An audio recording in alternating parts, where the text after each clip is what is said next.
বৰ্তমান অসমত যিবোৰ পৰিস্থিতি চলি আছে নহয়, মানে বহুত খঙো উঠি আছে, বহুত ক্ষোভতো আছোঁ। অলপ দিনৰ আগত সেই কাৰ্বি আংলঙতো কিছুমান ঘটনা হৈ গ'ল। কাৰ্বি আংলঙৰ গৌবেক গৈছিলে, তাৰপিছত কাৰোবাক পিটিছে, আৰু আমাৰ তিনিচুকীয়া পিনে হৈয়ে থাকে তেনেকুৱা। বিহাৰীয়ে মানুহ অসমীয়া মানুহক মাৰে, খিলঞ্জীয়া মানুহক মাৰে। এতিয়া গুৱাহাটী মাছমজিয়াত এতিয়া আমাৰ অসমীয়া মানুহক পিটিছে, অসমীয়া গৌবেক বুলি অসমতে কৈছে।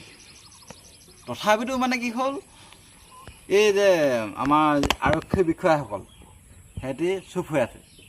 মই এটা কথা ক'ব বিচাৰোঁ, আমাৰ যিখিনি অসমীয়া মানুহ, আমি যদি কিবা এটা ভালৰ কাৰণে যদি প্ৰতিবাদ কৰোঁ, কিন্তু আমাৰ অসমীয়া মানুহক কিন্তু পিটিবৰ কাৰণে ৰেডি হৈ থাকে।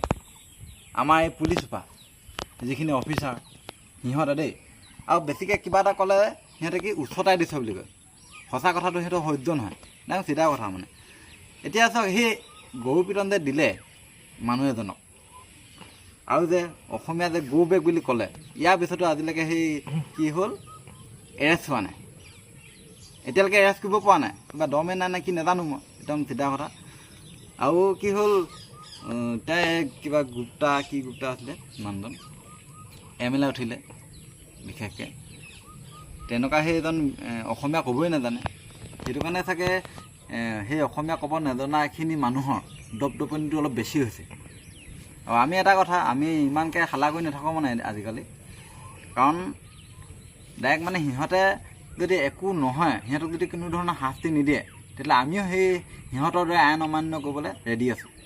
সিহঁতে যদি পিটিব পাৰিছে, আমিও পিটিবলৈ পাৰিম মানে। আৰু মই কৈ আছোঁ, মই ডাইৰেক্ট মানে কি হ'ল, সেনেকুৱা মানুহৰ যদি ইমানেই উপদ্ৰৱ হৈছে ন, অসমীয়া ক'ব নজনা, বিশেষকৈ আমাৰ সোণাৰীত থ'ব লাগিছিল। আমাৰ ইয়াত আমিতো ডাইৰেক্ট গৈ পিটি ধৰিম। এতিয়া গুৱাহাটীলৈ অলপ দূৰো হয়, বহুতেই দূৰ হয়, এৰাতি ৰাস্তা। সেইটো কাৰণে কৈছোঁ, অলপ ভালে কুশলে থাকিব।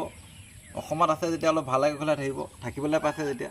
কিন্তু অসমীয়া গৌবেক বুলি কৈ পিনে আকৌ এতিয়া যে চৰকাৰখনো নিশ্চুপ হৈ আছে, বা পুলিচ বিষয়া যিসকল অফিচাৰ, যিসকলে নেকি বহুত ডাঙৰ ডাঙৰ কথা কয়। এতিয়া এজনেতো DGP ছাৰে বিশেষকৈ মই এটা কথা, কিছুমান মানুহক সন্মান কৰিবলৈ মই নিবিচাৰোঁ মানে।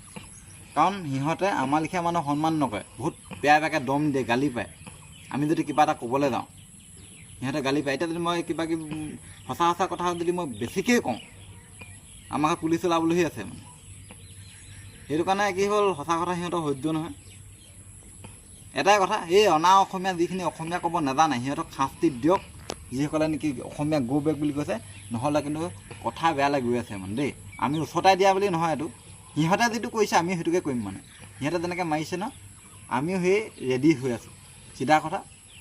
নহ'লে কিন্তু এতিয়া চাওক, বেলেগো নালাগে, আমাৰ চাউথৰ পিনে যদি যায়, চাউথত যদি আপোনালোকে সিহঁতৰ মানুহকে যদি বেলেগ ভাষী মানুহে গৈ পিনে যদি হিন্দী ভাষীয়ে যদি গৈ পিনে যদি গৌবেক বুলি ক'বলৈ হয় নহয়, ইয়াক সিহঁতৰ পুলিচে, সিহঁতৰ ৰাইজে একো ক'ব নালাগে, সিহঁতৰ পুলিচে হেনো পিঠি বহল কৰি বা মাৰি পঠিয়াব মানে, একেবাৰে ডেড কৰি পঠিয়াব, বুজি পালে। কিন্তু আমাৰ অসমত এই যে অসমীয়া মানুহখিনি যে, বা অসমীয়া মানুহখিনি যিখিনি অফিচাৰ হওক, বা যি MLA মন্ত্ৰীৰ পৰা আদি কৰি, কেলৈ নাজানো নিজৰ হৈ পিনে মাত নামাতে। সিহঁতে নিজৰ হৈ পিনে মাত নেমাতেই, মানে মতা দেখাই নামাতে তেনেকৈ দেই। আপোনালোকে মাত মাতিব, কাৰণ আপোনালোক অসমীয়া হয়। নিজক পাহৰি নাযাব মানে, কিবা কাৰোবাৰ বেলেগৰ স্বাৰ্থৰ কাৰণে আপোনালোকে নিজক পাহৰি নাযাব। সেইটোৱে কথা, বেয়া পালেও সেইটোৱে কথা, তিতা কথা।